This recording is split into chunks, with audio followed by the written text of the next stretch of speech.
Hey, welcome to another episode of Your Faith and Health Community. I'm your host, Pastor Jackie Jackson, and as always, on behalf of myself and our producer, Anita Alexander, we want to thank you very much for taking out time from your day to spend with us.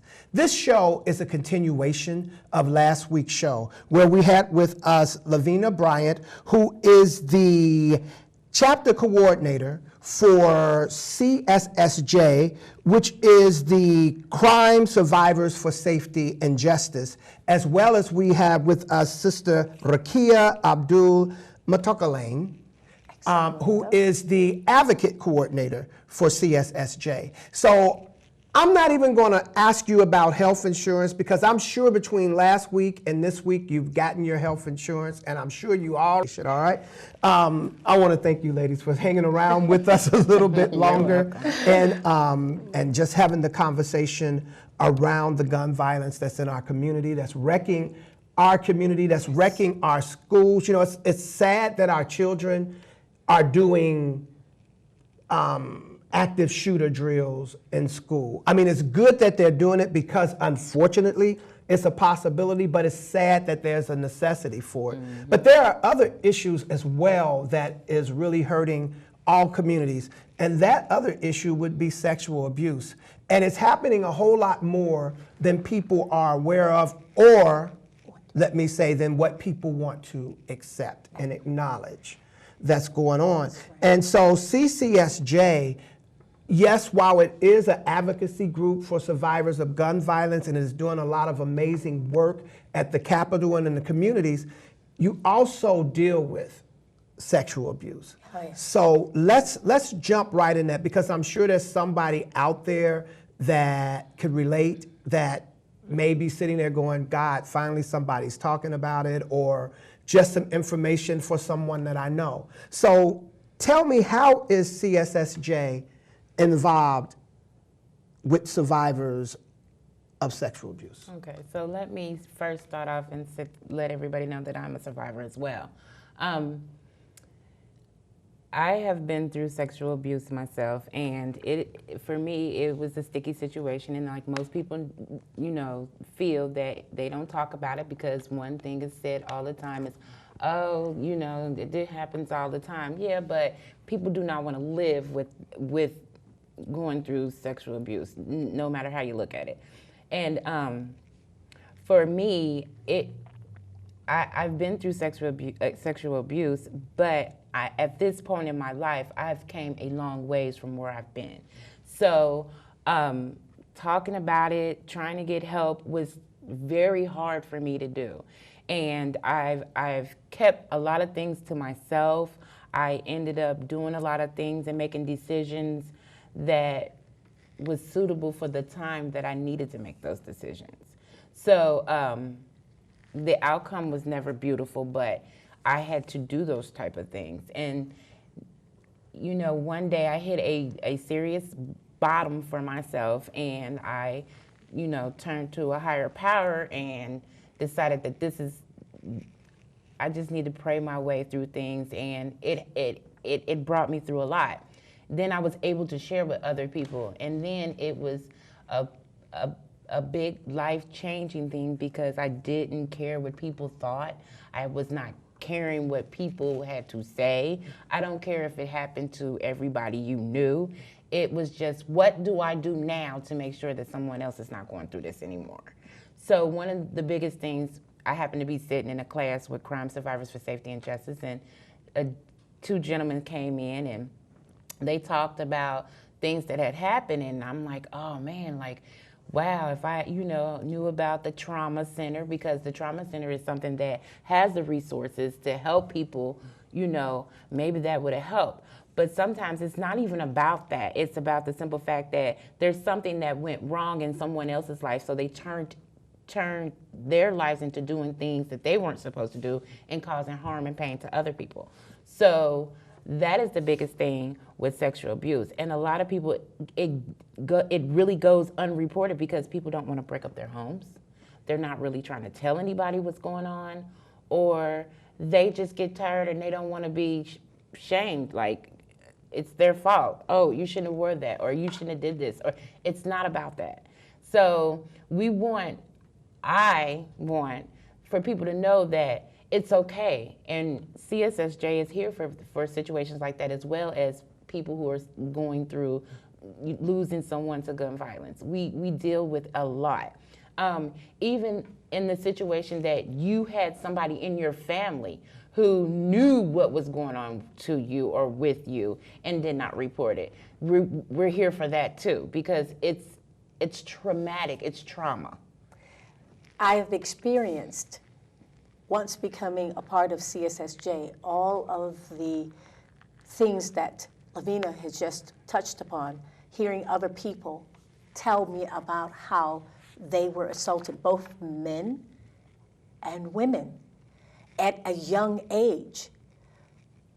I now understood why my mother was so protective of us and how we have certain rules and regulations in our faith that guard against such behavior.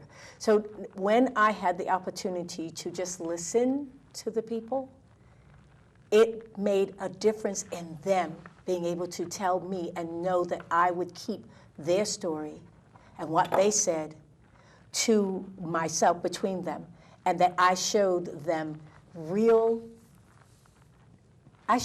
forgiveness. I forgave them, even though I didn't do anything. I said to them, you, for me, are a beautiful person, and I forgive you for what has happened to you. And I want you now to forgive yourself. Because others have told you it's your fault, when in actuality, it really wasn't your fault. You were a child. That helped them. I had one young lady over the phone just yesterday, and she had never thought, after 23 years she had gone through this abuse she had, she never thought to forgive herself.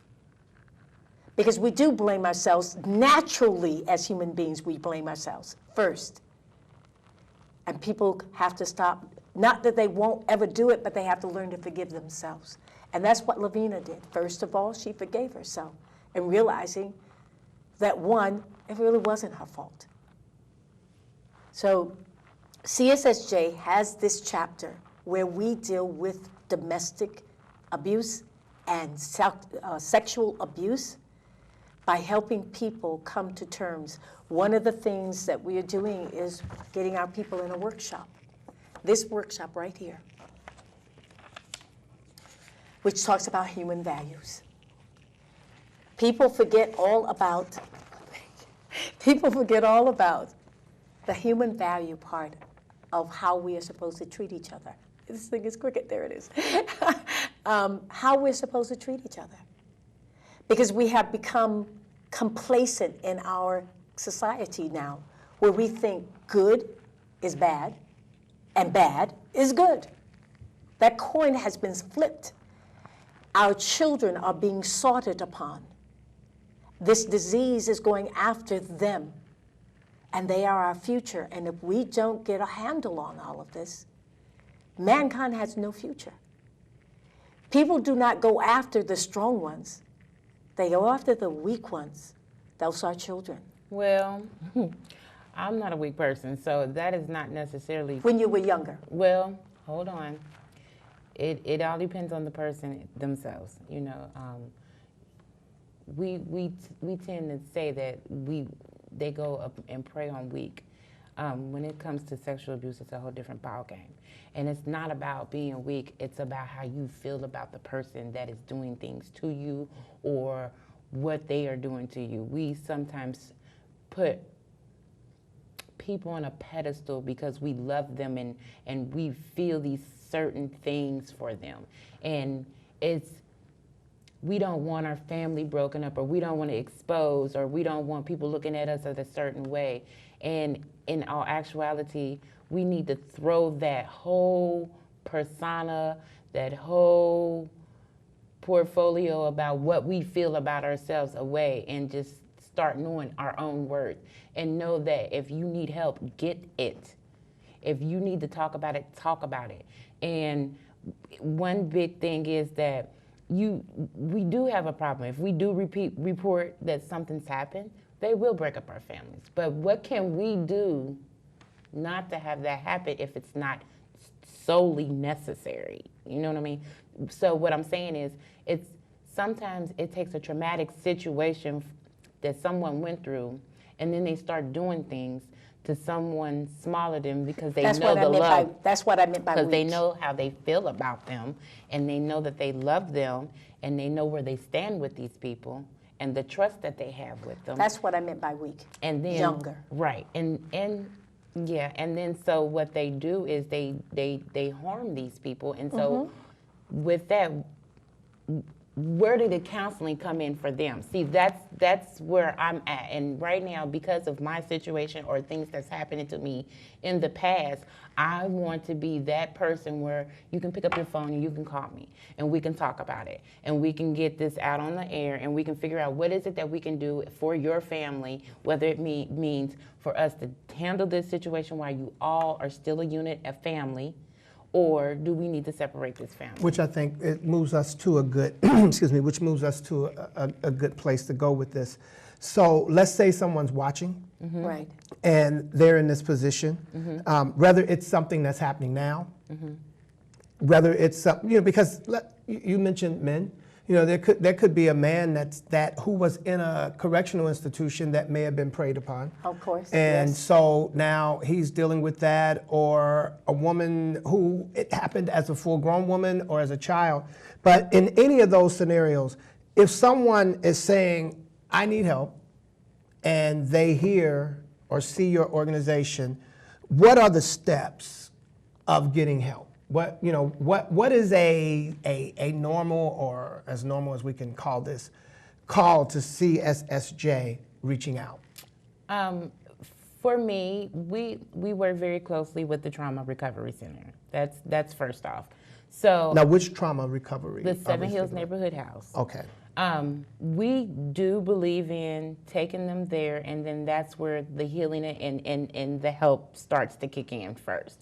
But we want to make sure that we're not triggering anyone as we take these steps with these people. Because just because, oh my gosh, this is what's happening to you, we want to be very sensitive. We want to sit down and we actually sit and ask, what is it that you want to see change?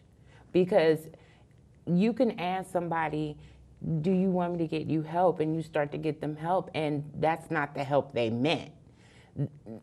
We want to be able to say, okay, so where do you feel you're at right now? Well, that's what I think I mean when I say I make the initial call. What does the initial assessment process look like? Because I'm assuming that you have counselors. I'm assuming that you may have some, I don't know if you have doctors involved or what is the staff? So we get to the trauma center. Am I speaking to a psychologist that's a professional? Am I speaking to someone that took some people, they take a 2-month course and then they're ready to go. So if we can just do a quick kind of walkthrough so that somebody who's watching, a lot of times we don't move forward because of fear. Exactly. And fear of the unknown. But if I know that my initial process is I'm going to sit down with someone who may be someone who understands where I'm coming from because they've been where I've been, right? So that's what I'm saying. What is that initial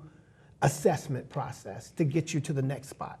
Well, basically what we do is that once the person has shared the story, or they, because basically, let me just put this out there and be very clear about this. When it comes to CSSJ, we definitely deal with a lot of people who've been through a lot of things.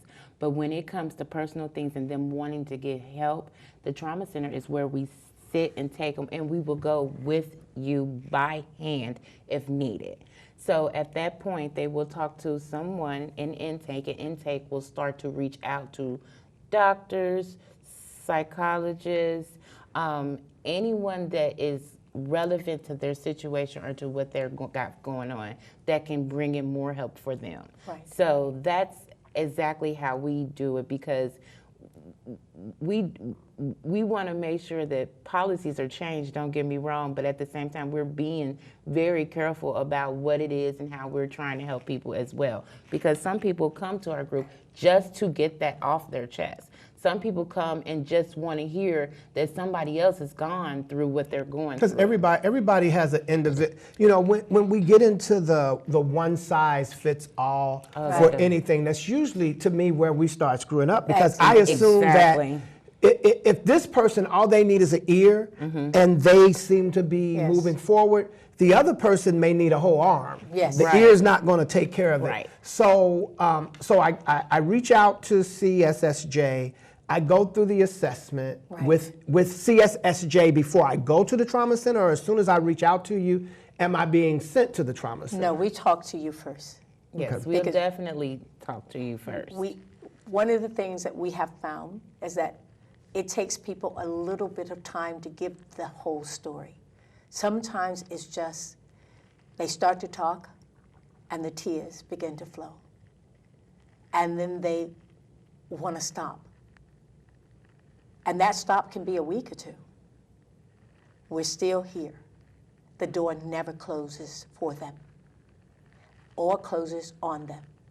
When they are absolutely ready, then we get to the trauma center to find out exactly. Some people just, their life was so discombobulated from the past, they just needed a fresh start.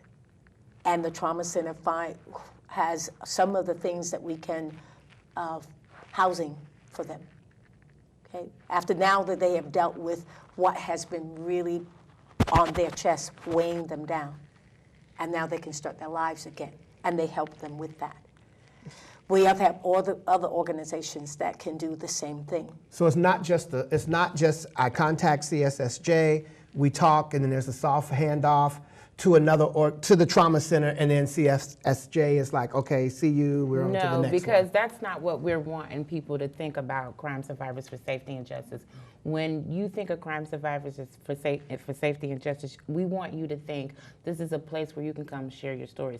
But not only that, it's about building trust. It's about building a relationship with these people. And these people actually knowing that there is someone here that has either been through what you've been through, or we're actually here to help you along the way and find what you need, because we're about finding resources. Like, you know, we have a whole event getting ready to come up.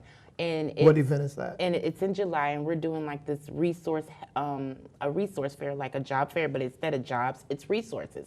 Because these are survivors and these are things that they need. And we want to put that on the forefront so that the people who don't know that this is where you can go and get some help. You got outreach programs. We do have outreach programs, but as far as crime survivors for safety, if you go to the trauma center, that doesn't mean we're going to stop talking to you. If you pick up, if you call me in the middle of the night and say, hey, Lavina, I'm really battling with something and I need to talk to you, I'm going to get up and answer my phone and listen to you. Same here. We have groups, different people who are willing to be on the line with us who are members of CSSJ. So you have a hotline. Is it a We're hotline of a developing. sort? It's We're our of a sort. personal, it's my Okay, personal personal. number. Yes. Okay. For Because now. I'm not gonna hide behind I don't need no hotline. I don't need anything extra for you to know who I am.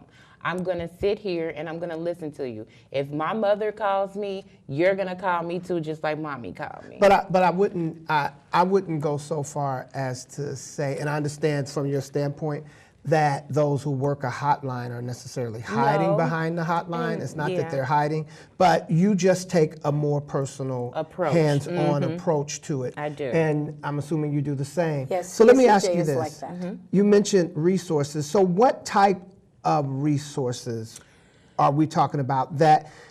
Because, you know, some people may be listening and go, I know what the homeless needs. You know, I know they need socks, they need clothes, stuff of that nature. What type of resources, and are some of the resources one and the same even for some of the individuals you'll deal with? Because I'm sure for some people it has been so traumatic in their life that they may actually be on the streets. Yes. Because I personally believe that some of the men I mean, women, yes, but some of the men that are out on the street corners and out doing a lot of the damage are doing it because they went through something in their life and they're trying to figure out, and I'm a survivor of sexual assault myself from 5 to 12. So they're trying to figure out how to maintain, how do I get through this? And so they're lashing out. So what resources should a survivor be able to expect from Like you said, the one size fits all don't work for everyone, and it doesn't work in this realm either. But people do know what they need and what they don't need. So when I say resources, whether it be you need food for the next week, you should have pantries available to you that you can go to and get food. If you need some type of counseling, there should be a list of people that are willing to take on your case, or just talk to you about what it is that you need to be talked to about. Jobs. That's another thing. We're connected with Cincinnati Works so that we can direct the person over to them. There's outreach. We are connected to them so that we can send them to a person there to outreach. People who are getting are incarcerated and they're coming out and they need to know where to go. Right, Urban League. There's a couple of organizations where you might be getting out of incarceration, man or woman. There's organizations out here that will help clothe you, get clothing so you can find you a job or help you write a resume and stuff like that. So these are the type of things that we're getting ready to have a big basically like a fair, a resource healing, we'll call it a healing resource fair, so that people can come who's been through things, whether it be them going through re-entry or them just needing everyday things from food or help with rent or help with gas and electric. Those people will be there, and you can talk to them and see what they can do and what magic they can work for you. So then let me ask, because when we start, you're getting into Duke Bills and food pantries and clothing. So usually, I guess if one thinks of those things, those are things that you usually think resources for homeless people who are having financial issues, right? So then when we're saying, okay, because usually when you think about like gun violence, which we talked about earlier, you don't normally start thinking about, or sometimes you don't normally start thinking about all these resources that you just mentioned. So how does that kind of change differently that when you're talking of victims of sexual assault, that we're talking about these resources along those lines? So one of the things that has changed was that a person who, and this is probably can go with sexual abuse too, but any person that has been going through any type of abuse, they are now offering workman's compensation. Have you heard that? So that's something that was brought up. So that's one way of helping something. Now, when you talk about, I'm gonna stop you 1 second. You're saying that if they're going through sexual abuse, they're offered workman's compensation? No, abuse. Like a woman being in a relationship with a man and she's trying to get out of that relationship. She gets out of the relationship. They're offering workman's comp. No, is that workman's comp? Because I was going to say, that would be work. Unemployment. I'm Okay. sorry. I'm so sorry about that. Unemployment. And so, with sexual abuse, if you need to be removed, they need to find somewhere else for you to go. And they have plenty of places to go. It's just a lot of it goes untalked about, unreported, unknown. It's pushed up under the table. So you've got like the Lighthouse that would take people in. You've got The YWCA. the YWCA. So this is because they need to get out of their environment, out of the household. Because that's why I was asking. It was like, when you're talking the resources of food and clothes and Duke and all of that. So this is if your situation requires you to change. Yes. What we're finding out with people who are going through, who are survivors, they actually are having a hard time getting their lives together. So a lot of the things of this discombobulation that's in their life, you still have to eat, you still have to have shelter, you still have to have all these things. And every time they try to get some normality, because of what they're going through inside or what they've been through, it's hard for them to hold on to a steady flow. Of income. So Of they're in- working right. because of the trauma. Yeah, right. They're And trying see to that- deal with life. and that's what I was trying to That's- get to. yes. Of why Why we're doing that. because you could be a working person, a Yes. working woman or man, Yes. and have gone through this or dealing with it, and you may still be working. So the fact that the trauma for some people are making them unable to work or Right. to lead a normal Exactly. life. Right, Because you can right. be a mother to the child that it happened to, or you could be a sister to the and taking care because the mother's gone. I mean, when it comes to sexual abuse, you've got a whole realm of people. It's not the actual person. It's just not the actual person that's been sexually abused. And- It depends on the siblings, the parents, and whoever else that may be involved in what part that they're in the whole situation that you need to help. If this is a mother who's trying to leave because it's happening to her child, she's going to need some type of help. And so is the child. So Both of them are survivors, and we're finding that if we attack the symptom, we attack what's really bothering the person, that we can help them find normality. And they're leading us really, because they're saying, this is what has happened to us, or this is what's happening to me. And if I leave this, what's going to happen to me over here? How can I do And this? so it's kind of going along the same thought of a woman, and in some And a cases man. a man. In some Yes. cases a man, but more often a woman that may be in a domestic Yes. situation, the abuse situation, and if I leave, this is my source of income, Right. or it helps with the income, and Right. so I lose that.